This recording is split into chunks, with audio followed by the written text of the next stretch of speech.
Today's plan to visit ISKCON temple was completely unplanned. The main reason was that mom and they wanted to go to the silk exhibition, which I'll show at the end of this video. But I thought why not share this divine experience with all of you. The best part, entry is completely free. Just one thing to keep in mind. Before entering, there is a security check. If you are carrying any bags or belongings, they will be checked before you can go inside. So let's go inside and explore this beautiful temple. As soon as you enter, you'll see many stalls on both your left and right. One of these stalls is where you need to leave your footwear. They give you a bag with a number written on it. Like mine was 460. You'll use this number to collect your shoes later. This service is completely free, but mom and they still gave them some money as a gesture of kindness. In the corner, you'll notice several stalls, and among them, one particularly caught my attention. Next, you'll see a stall where you can get a puja basket filled with offerings like flowers, a flute, and other items for worship.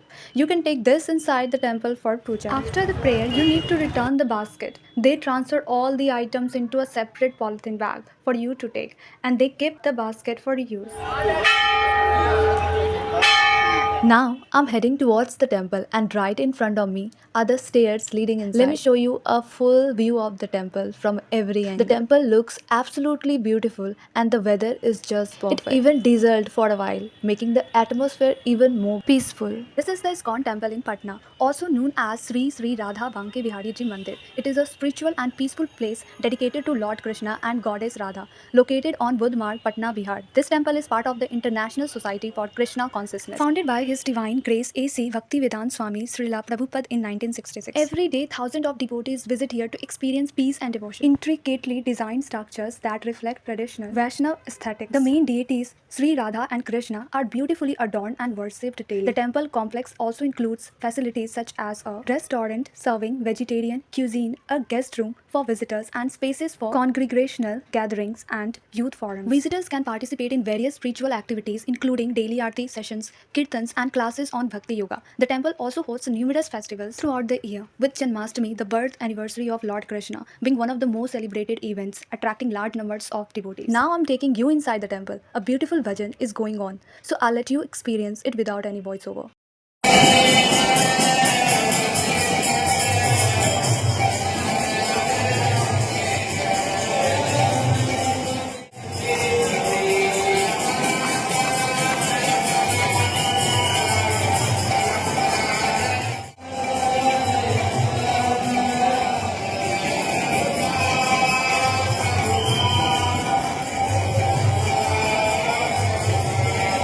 So now I have come out of the temple. We collected our footwear from the stall where we had left them earlier.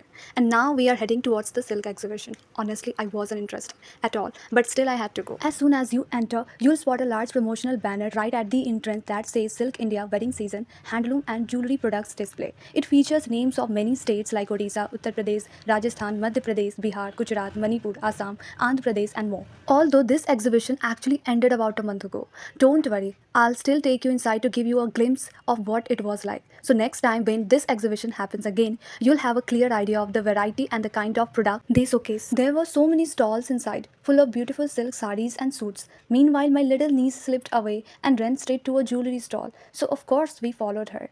I didn't really like anything personally, but my little doll started checking out all of the jewelry. She looked so cute. She found a ring she really liked and just said, "Wow." After we left the exhibition, we noticed a few food stalls in the corner inside the temple premises. The food was prepared without onion and garlic, so we had some stir-fried noodles there and packed a dosa to take home, as it was already getting quite late. And now we are heading out of the temple. It was such a beautiful and peaceful day. The temple is truly stunning. If you ever get the chance, you should definitely visit here with your family. So that's it for today's video. See you all in the next one.